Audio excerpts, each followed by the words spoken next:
अस्सलाम वालेकुम। जब भी कहीं आग लगती है तो सबसे पहला रिस्पांस ये होता है कि इंसान भागना शुरू कर देता है। ये बिल्कुल गलत बात है। जब आपके साथ ये हादसा हो या किसी दूसरे इंसान के साथ हो जिसके कपड़ों को आग लग चुकी हो, तो सबसे पहले आपने उसको रोकना है। उसके बाद आपने कहना है कि नीचे ज़मीन के ऊपर लेट जाओ। तीसरे नंबर पे एहतियात करने वाली ये है कि अपने चेहरे को और गर्दन को एक कपड़े में लपेट लेना है और उसके बाद रोल करना शुरू कर देना है। इस टेक्निक को स्टॉप ड्रॉप एंड रोल कहते हैं।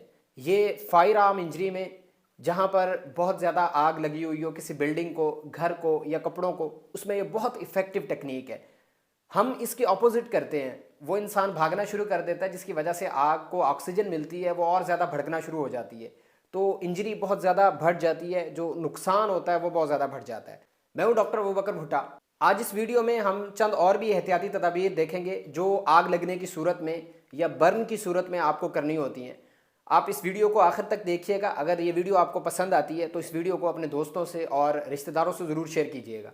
फायर आर्म इंजरी के अंदर जो सबसे पहला काम होता है वो रेस्क्यू करने वाले की सेफ्टी होता है। हमारे यहाँ पर ज़्यादातर रेस्क्यू वाले करते हैं और उनके पास वो आलात भी होते हैं जिनसे वो अपनी हिफाजत कर पाते हैं।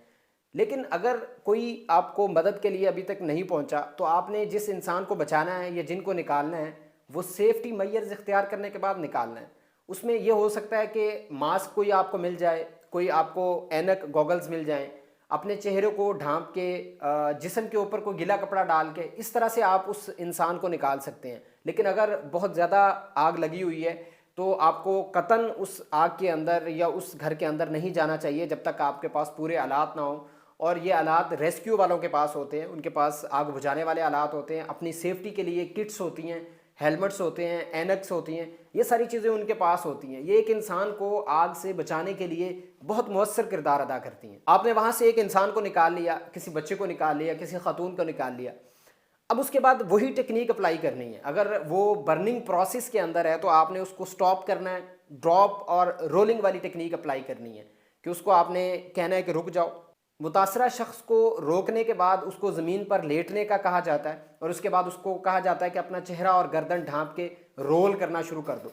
इस तरह से सबसे इफ़ेक्टिव मेथड है कि जो आग जल रही होती है वो इस तरीके से बुझ जाती है। जो तीसरे नंबर पे काम करने वाला आता है वो रेस्क्यू वालों के लिए और आम लोगों के लिए भी ये है कि बाज़ बिल्डिंग की थर्ड फ्लोर पे या फोर्थ फ्लोर पे आग लगती है तो बहुत सारे लोग, क्योंकि पैनिक सिचुएशन होती है और इंसान का दिमाग भी फाइट एंड फ्लाइट वाले मोड पे लगा होता है, तो वो छलांग लगा देते हैं, जंप कर देते हैं। उसके नतीजे में बाज़ लोगों को इंजरीज आ जाती हैं, बाज़ लोगों की नेक फ्रैक्चर हो जाती है, बैक फ्रैक्चर हो जाती है, बड़ी जो लिम्ब्स होते हैं, हड्डियाँ होती हैं, वो फ्रैक्चर हो जाती हैं।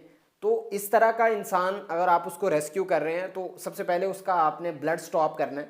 उसको आपने गर्दन को होल्ड करना है कि उसकी कहीं गर्दन की फर्दर इंजरी ना हो जाए।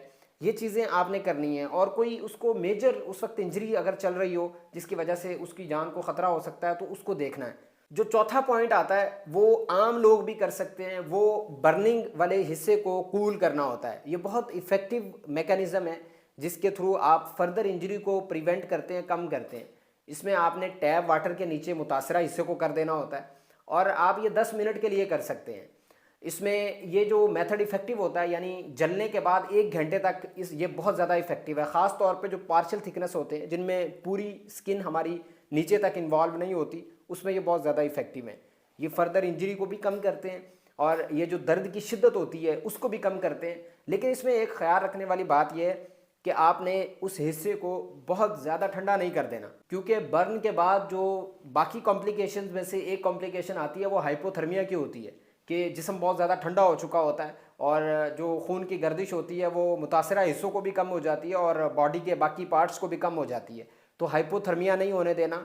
15 डिग्री सेंटीग्रेड एक ऑप्टिमल टेम्परेचर बताया जाता है कि आप उस पर बॉडी को लेके आ सकते हैं। 10 मिनट के लिए आपने कूल करना होता है और ये 1 घंटे तक बहुत ज़्यादा इफेक्टिव होता है। उसके बाद उतना फ़ायदा नहीं देता, लेकिन आप बहुत जल्दी अगर इसको कर लेते हैं तो ये मरीज़ को, मुतासरा शख्स को बहुत ज़्यादा फ़ायदा देता है। हर उस शख्स को, ख़ास तौर पे जो फायर आर्म का होता है मुतासरा, जहाँ पर घर में, बिल्डिंग में, किसी प्लाजे में आग लगी होती है, धुआं होता है, उससे मुतासरा शख्स को आपने ऑक्सीजन देनी है। जहाँ फर्स्ट हैंड पे आपको ऑक्सीजन दस्तयाब हो, रेस्क्यू वालों के पास हो, किसी हॉस्पिटल में हो, इवन आपके पास घर में कोई मरीज़ के लिए अवेलेबल हो, तो आपने उसको ऑक्सीजन मुहैया करनी है।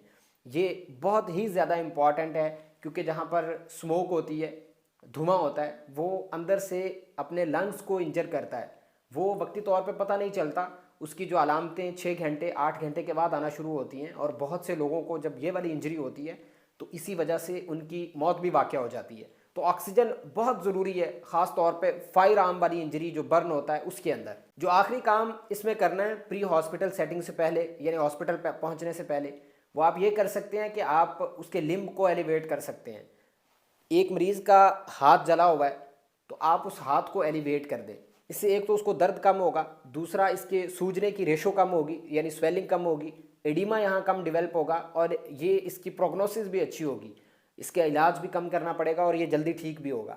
یہ آپ کر سکتے ہیں۔ ہمارے یہاں سب سے بڑا مسئلہ یہ ہے کہ لوگوں کو اویئر نہیں کیا جاتا، ایسے کورسز نہیں کرائے جاتے، یا لوگوں کو پتہ ہی نہیں ہوتا کہ کسی بلڈنگ میں اگر آگ لگ جائے، کہیں کوئی بھی آزمائش آ جائے، کوئی حادثہ ہو جائے تو وہاں کس طرح سے بیہیو کرنا ہے۔ پینک کی سچویشن کریٹ ہوتی ہے اور اس کے نتیجے میں بہت ساری اموات ہو جاتی ہیں۔ جن لوگوں کو بچایا جا سکتا ہے، جن لوگوں کو ان احتیاطی تدابیر اختیار کر کے ان کے نقصان کو کم کیا جا سکتا ہے، انجریز کو پریونٹ کیا جا سکتا ہے، وہ بہت زیادہ بڑھ جاتی ہیں، کیونکہ اس وقت کسی کو کچھ سمجھ نہیں آ رہا ہوتا، وسائل محدود ہوتے ہیں، بلڈنگز کے ڈیزائن اس طرح کے ہوتے ہیں، وہاں پر اسکیپ ڈورز نہیں ہوتے، یعنی بھاگنے کے جو ایمرجنسی ڈورز ہوتے ہیں وہ نہیں ہوتے، اندر آگ بجھانے والے پراپر آلات نہیں ہوتے۔ کراچی میں آئے روز بڑی بڑی بلڈنگز میں، پلازوں میں، پورے کے پورے پلازے میں آگ لگ جاتی ہے، اور پچھلے دنوں یہاں سہیوال میں گرلز ہاسٹل میں آگ لگی، اور آپ یقین نہیں کریں گے کہ رومز کے روم جل گئے، بعض ڈاکٹرز کے پورے روم جل گئے، ان میں کچھ بچا ہی نہیں۔